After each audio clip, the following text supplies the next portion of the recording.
biosystem is the whole living system of anything that we would consider animate, alive, humans, animals, plants, soil, with all of its living microorganisms and all that kind of stuff. And it is going to include the entire physical body, the whole energy field, your mental part of yourself, the emotional part of yourself, and the spiritual part of yourself. We often refer to those as bodies, like a physical body, emotional body, mental body, spiritual body.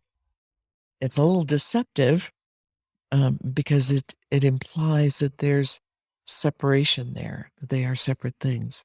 They aren't separate things, they're just vibrating at a different range of frequencies.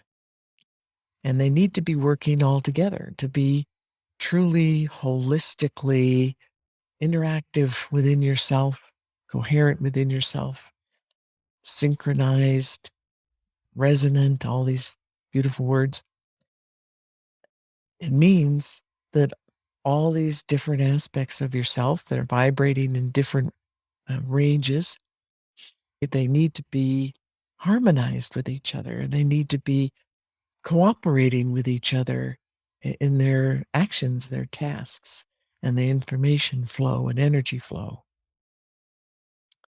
So, with that being said, the first one is biosystem absorbing optimal amount of earth energies. So for us, that means all these energies coming up from the earth. And there's so many different kinds of subtle energies and more physical energies like the streams of electrons, the flow of electrons coming up out of the earth, the whole magnetic field. It's an electromagnetic system. Our whole entire planet, the atmosphere, beyond the atmosphere with the whole biomagnetic field, they're filling up with the energies and information that are coming from the earth itself. And the earth has been soaking up energies from like sunlight and from the water and from cosmic energies and energies from the plants and the animals and the humans. And these also get radiated back out. They're coming up and they affect us. We absorb them. They're a big influence. So the natural energies of the earth are like they're primal. They're a primal foundation of what we are and how we operate. We need them. We need to be connected to them. In our modern culture, the way we have learned to be, as the Atticus would call it, asleep, that's living in that little box that I've been talking about, where we shut ourselves off from everything. So in our belief system, in our mind, our subconscious, we are intending to shut ourselves off from everything because we believe we're shut off. So we try really hard to stop that flow of all those energies coming up out of the earth and into us to feed us. We make blocks. We make energy walls and blocks. One of the biggest ones is right below our feet.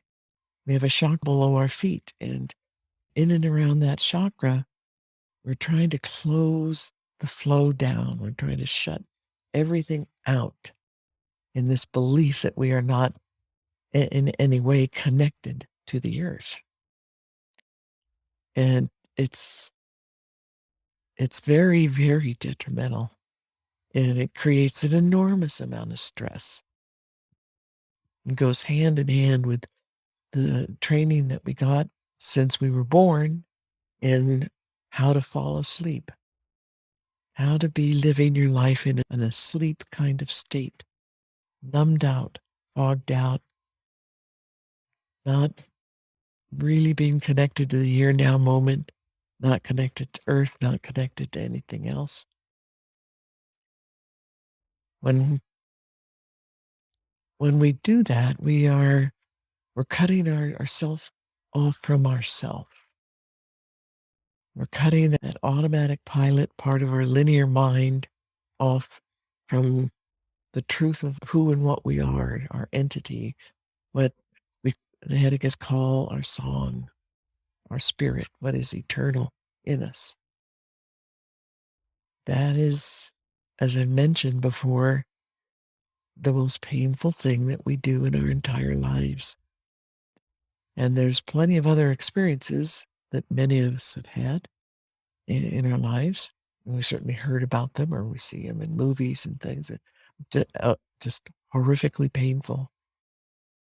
Cutting yourself off from your own song, from your own spirit, from the truth of who you are, the life energy, the knowingness of who who you've been, what you have been through eternity, and what all that really means. What does it really mean to be connected to everything and communicating and sharing energies and loves and beauty and so much stuff.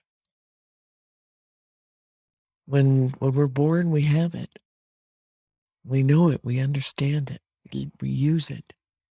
And little by little, we're brainwashed into thinking we have to give that up, that there's something not true about that, that there's something dangerous about it. We have to shut it off. We have to close ourselves off to that.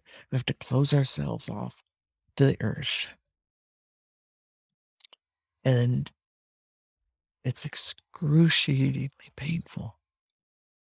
So we go about forgetting that we ever did it and that we ever felt that pain. And it's just shoved away really, really, really deep inside. So with coherence, this coherence program, it just puts all those vibrations and those frequencies, that magnetic, electromagnetic field of the earth and your own self, your own song, back in your conscious awareness. And when we have that, we're feeling it, it fills up everything about us, inside and out. And it just shoves out all the negative things that are there, all the all that painful isolation we've known all our lives.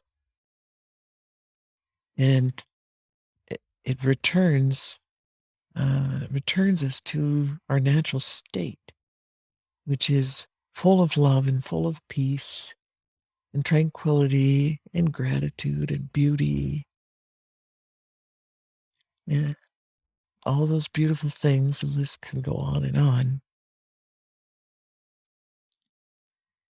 So these are just some of the things that this program of filling you up with the earth energies again and tuning you in, making you consciously tuned in and aware of those energies, of how they match your true energies.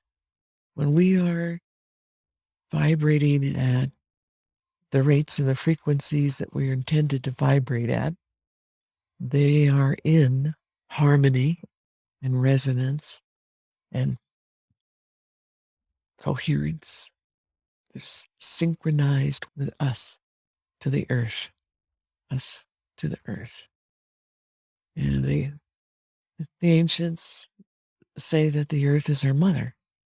And it is so, so, so true. We need that. We need her influence in our lives. So when we put these different programs in, and each one's going to be different in its own way, it's connecting us more and more back to the natural state of things. And it helps protect us from all the things that are unnatural. And it brings coherence. They all bring coherence.